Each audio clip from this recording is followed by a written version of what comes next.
गड़बड़ हो गई। वो बोलते वहां पर लाइन हो गई है फ्रीज 1000 के आसपास। वोल्टास हल्का सा अपटिक दिखा रहा है।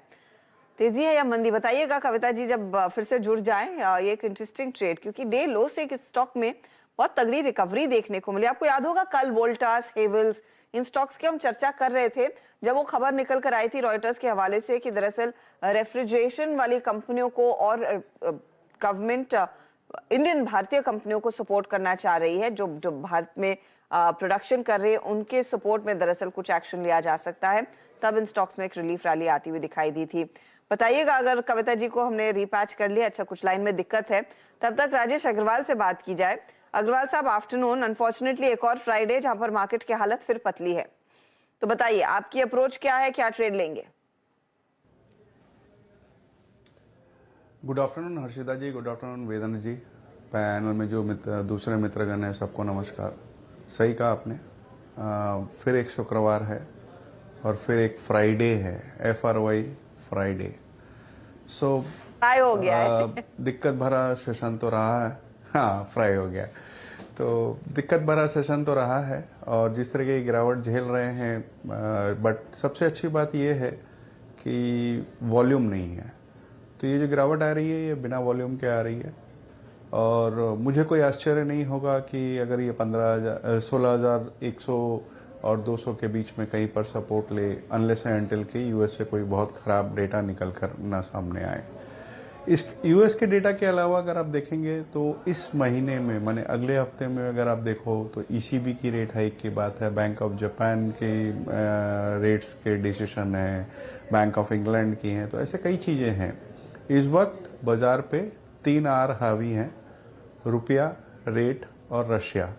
तो ये तीनों के कारण से बाजार में हम लोग जम के बिकवाली देख रहे हैं। ये जो गिरावट आ रही है, जो मध्यम से लंबी अवधि के नजरिए के इन्वेस्टर हैं, मेरे ख्याल से उनको एक अच्छा मौका दे रही है निवेश के लिए।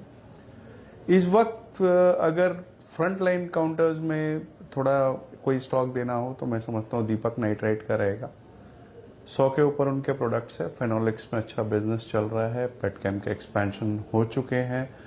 जो फिनोलिक्स का बिजनेस है वो 120% की कैपेसिटी पे चल रहा है और FY25 तक इनके जो एक्सपेंशन प्लान है वो बावजूद इतनी बड़ी एक्सपेंशन के मुझे लगता है कि कंपनी कैश पॉजिटिव हो जाएगी, क्योंकि एक्यूरल्स अच्छे हो रहे हैं। और सबसे अच्छी बात है कि इस बार के नतीजे ठीक ठाक आए थे, रेवेन्यू में जम था, बॉटम लाइन में थोड़ी गिरावट देखने को मिली थी। एक बड़ी गिरावट झेल चुका है क्योंकि कंपनी में एक एक्सप्लोशन हुआ था और मुझे लगता है कि एक अच्छी अपॉर्चुनिटी है आपको एक्यूमुलेट करने की। 1820-25 रुपए के आसपास ट्रेड करता हुआ स्टॉक, मुझे आश्चर्य नहीं होगा कि बहुत छोटी अवधि में ये 2000 के आसपास के लेवल छू ले। लंबी अवधि में हमारा टारगेट इसमें 2400 2450 रुपए का है, बट छोटी अवधि में भी मुझे लगता है 2000-2100 के टारगेट इसमें बिल्कुल आ सकते हैं। दीपक नाइट्राइट का इनफैक्ट इस महीने का एक मंथ का चार्ट लेकर आएंगे प्लीज। स्टॉक देखिए, पिछले वीकेंड ही वो खबर आई थी, फ्राइडे का ही दिन था मेरे ख्याल में जब वो वीडियोस वायरल होना शुरू हुए, और तब से लेकर आज तक देखिए एक तरफा गिरावट का सिलसिला इस स्टॉक ने दिखाया। ये एक महीनों में 4-4.5% नीचे है। अब अग्रवाल साहब कह रहे गिरावट हो गई, बच गया है जो भी है, अब फोकस ऊपर वाले जो आगे कैपेसिटी एक्सपैंड होगी उस पर रखा जाए, यहाँ से आगे बिजनेस को कैसे स्केल करेंगे उस पर रखा जाए। एक बार राजेश सातपुते, दीपक नाइट्रेट देखिएगा, क्योंकि 20 जनवरी को ये 2650 का स्टॉक होता था और उसके बाद एक साइजेबल करेक्शन देखने को मिला है इस काउंटर में इन द लास्ट 6 मंथ्स। क्या आपको भी चार्ट्स पर अट्रैक्टिव लगने लगा है?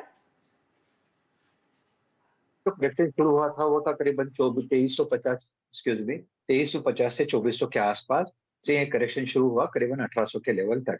अगर आप टेक्निकली देखें तो 1800 के आसपास एक ब्रॉडनिंग चैनल कहते हैं हम, वो चैनल का लोअर एंड बनता है 1820 पे। तो आप इतना तो क्लियर कह सकते हैं कि एक बार के लिए ये करेक्शन है अपने इंपॉर्टेंट सपोर्ट पे खड़ी है। तो ये लेवल मेरे हिसाब से सही होगा। जहाँ जो राजेश जी कह रहे हैं कि यहाँ पे निगेटिव फैक्टर्ड इन है, तो यहाँ से पुल बैक, यहाँ से एक ट्रेड बनता है, इसका टारगेट बनना चाहिए कम से कम 2000 से लेके 2100 तक।